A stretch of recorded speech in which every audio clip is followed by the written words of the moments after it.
नमस्कार. आपण आज बघणार आहोत मस्त असं हे शेवग्याच्या शेंगाचं सूप. हे सूप बनवायला खूप सोपं आहे, खूप हेल्दी आणि टेस्टी आहे. ह्या पावसाळ्याच्या दिवसामध्ये असं सूप नक्की ट्राय करा. चला आपण व्हिडिओला सुरुवात करूया. हे सूप बनवण्यासाठी मी इथे शेवग्याच्या शेंगा घेतलेल्या आहेत. 3 अशा मोठ्या आकाराच्या शेंगा होत्या. त्या शेंगा कट करून घेतलेल्या आहेत. ते स्वच्छ धुवून घेतलेले आहेत आणि त्याचे थोडे थोडे सालं पण काढून घेतलेले आहेत. सगळे सालं काढलेले नाही, थोडेसे काढून घेतलेले आहेत, तुम्ही बघू शकताय. आणि एकदम लंब्या लंब्या नाही ठेवायच्या, थोड्याशा बारीक बारीकच कट केलेल्या आहेत. भाजीसारख्या थोड्याशा मोठ्या नाही करायच्या. पोहे खायच्या मोठ्या चमच्याने 2 चमचे ही मुगाची डाळ मी 1-2 मिनटं मी पाण्यामध्ये ठेवली होती. ही डाळ यामध्ये टाकून घ्यायची आहे, कारण या मुगाच्या डाळीमुळे याला खूप छान असा फ्लेवर येतो आणि सूप पण अगदी एकजीव होतं. इथे मी एक छोट्या आकाराचा टोमॅटो घेतलेला आहे, 2 लसणाच्या पाकळ्या, 1 लंबी मिरची घेतलेली आहे, तिखटवाली आहे, त्याचे 2 तुकडे करून घेतलेले आहेत आणि 1 कांद्याची मोठी फोड, त्याचे थोडेसे बारीक बारीक काप करून घेतलेले आहे. हे सर्व साहित्य यामध्ये टाकून घ्यायचं आहे आणि हे सूप शिजण्यासाठी यात पाणी टाकून घ्यायचं. हे सर्व साहित्य एकदम छान आपल्याला शिजवून घ्यायचं आहे. यात मी 1.5 गिलास पाणी टाकलेलं आहे. त्याचबरोबर अगदी थोडंसं मीठ टाकून घेणार आहे.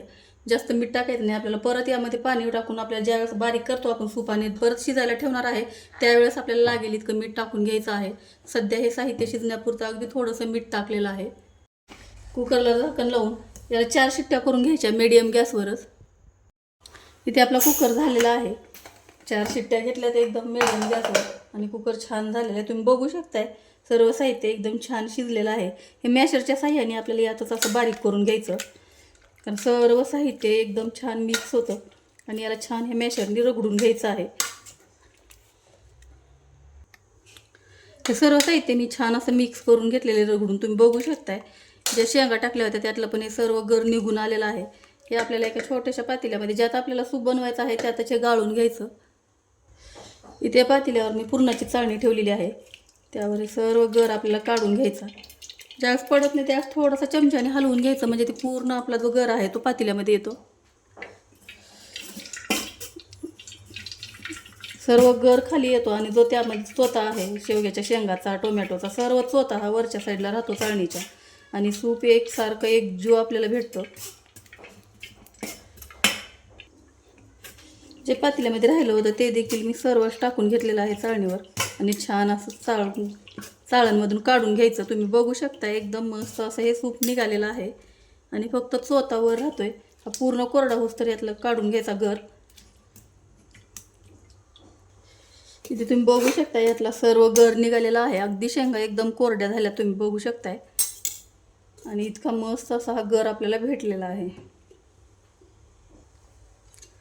इथे सर्व गर मी मिक्स करून घेतलेला आहे. आता तुम्हाला जे सूप आहे ते किती पातळ बनवायचं त्या हिशोबाने यामध्ये पाणी टाकायचं आहे. एकदमच जास्त पातळ नाही बनवायचं, पण मीडियम साईजमध्ये आपल्याला पाणी टाकून घ्यायचं. मी याच्यामध्ये कमीत कमी 2 ग्लास पाणी टाकलेलं आहे वरतून. यात आपल्याला थोडेसे पावडर मसाले टाकून घ्यायचे. पाव चमचा मी इथे काळी मिरी पावडर टाकलेला आहे, यामुळे खूप छान तिखट अशी चव येते. पाव चमचा जिरे पावडर टाकलेली आहे. त्याचबरोबर चवीप्रमाणे मीठ.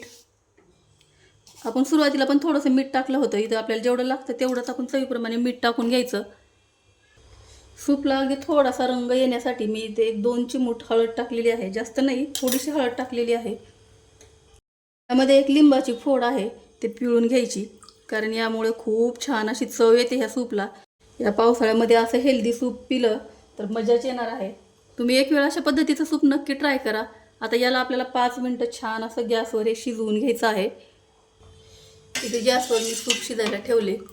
इथे आपलं मस्त असं गरमागरम सूप तयार झालेलं आहे, तुम्ही बघू शकता किती छान असं हे सूप झालेलं आहे.